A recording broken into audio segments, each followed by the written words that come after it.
High বন্ধুরা, সবাই কেমন আছো? আশা করি আমার বন্ধুরা সবাই ভালো আছে। বন্ধুরা, আমরাও সবাই ভালো আছি। অত্যাধিক গরম, এই গরমটার জন্য একটু অসুবিধা। তো যাই হোক, বেশি বকবক করবো না, আবার তোমাদের সঙ্গে পরে কথা বলবো। কাজগুলো আগে সেরে নিই।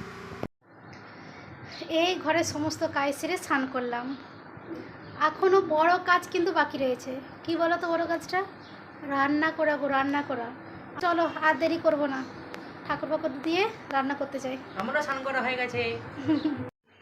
দেখো বন্ধুরা, আমি রান্না চাপে দিয়েছি। আচ্ছা, এইসব দেখে গেস করো তো বৌদি আজকে কী রান্না করতে পারে। ততক্ষণ আমি রান্নাটা সেরে নিই। জল শেষ হয়ে গেছে, জল দাদাকে ফোন করেছি, এক্ষুনি জল দাদা জল দিয়ে যাবে।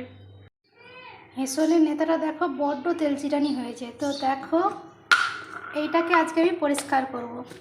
ভাতের যে মাঠটা গেলেছিলাম না, ওই মাঠটার মধ্যে অল্প সার্ফও দেব, দিয়ে এই দেখো দিয়ে দেবো। এইটা এত পরিষ্কার হয়ে যাবে না, না দেখালে বুঝতে পারবে না। পরিষ্কারটা করে নিই, তারপর তোমাদেরকে দেখাচ্ছি। দেখো, পরিষ্কার করে নিয়েছি। নেতাটাকে চিনতে পারছো? চকচকা হয়ে গেছে দেখো। এটা যখন আবার চিপকে রোদে দেবো না, পুরো মানে ঝাঁকঝাক ঝাঁকঝাক করে, বুঝেছো তো? এদিকে কিন্তু আবার রান্নাও হয়ে গেছে। তোমরা গেস করেছিলে ঠিকই, কিন্তু পুরো গেস কিন্তু করতে পারো না। কি ঠিক বললাম তো? দেখো, আজকে আমি কী রান্না করেছি বলো তো? আজকে আমি রান্না করেছি ডিম দিয়ে, পেঁপে দিয়ে গায়ে মাখা মাখা, আর করেছি ঝাল বড়া দিয়ে আলু দিয়ে ঝাল। অবশ্যই রয়েছে ভাত।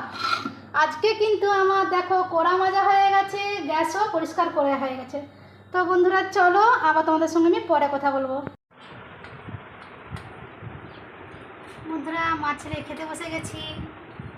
তো এইখানেই ভিডিওটা শেষ করব। আমার ভিডিওটা যদি তোমাদের ভালো লেগে থাকে, লাইক কমেন্ট শেয়ার করো। আর বন্ধুরা সবাই ভালো থেকো, সুস্থ থেকো, আর এই বৌদির পাশে থেকো।